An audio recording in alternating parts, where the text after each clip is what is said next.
असलामुअलैकुम। ډیر مرګري تپوس کوي چې یار د امریکا د ویزټ ویزې څومره ټایم کې اپوینټمنټ ملاویږي، ورلد کپ را روان دی، د هغې حوالې سره ډیر مرګري تپوس کوي. وایي که مونږ چېرته ورلد کپ دپاره اپلای وکړو ویزټ دپاره نو زمونږ به ویزا ولګي او که نه. نو که مونږ خبره وکړو د ورلد کپ ولیکو T20 ورلد کپ د یو اس ای، نو دا دی د 1 جون نه واله 14 جون پورې د دې چې کم تاریخونه دي تاسو کتی شئ.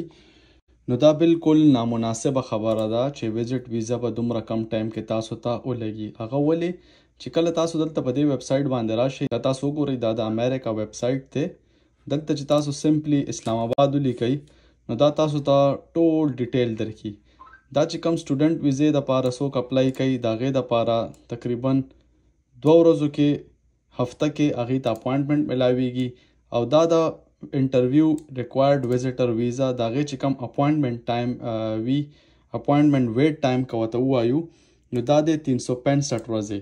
نو د T20 خبره به ترې بهر کو، هغه ځکه چې 365 ورځو چې دی هغه تاسو ته اپوینټمنټ ټایم ملاویږي د انټرویو، او T20 چې دی هغه تاسو کتی شئ هغه په 1 جون شروع کیږي د دې کال 2024. نو چې چا T20 دپاره اپلای کړې وه خپل درخواستونه هغې په 2023 کې جمع کړي نو دا خبره خو ته بالکل بهر شوه.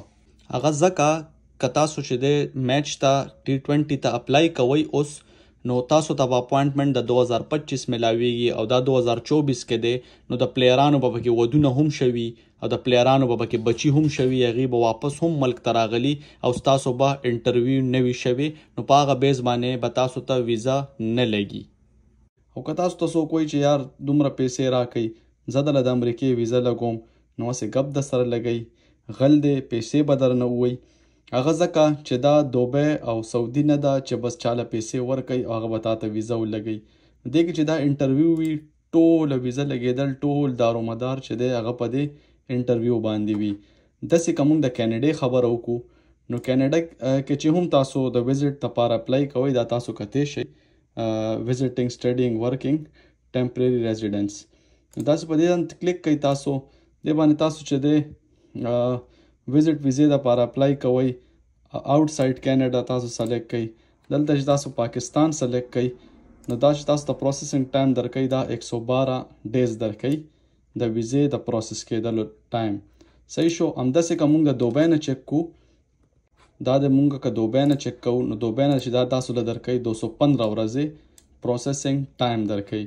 چونکې زه امریکا کې یم، که زه امریکا نه د کینیډې ویزټ ویزا اپلای کوم نو هغې دپاره به چې دی دا ماته څومره ټایم راکوي،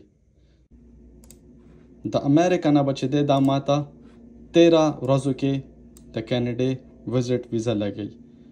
نو ویډیو کتلو دپاره ډیره مننه. ویډیو شیر کوئ، نور مرګرو سره هم ویډیو شیر کوئ چې نورو مرګرو ته هم د دې پته ولګي. او آخري خبره به زه دا کوم چې زما فیسبوک اکاونټ دی، په دې ټیک ټاک اکاونټ کې چې دی دننه تاسو لاړ شئ نو زما انسټاګرام، فیسبوک، یوټیوب اویلیبل دي، هغه فالو کوئ، سبسکرایب کوئ. ډیره مننه. الله پامان.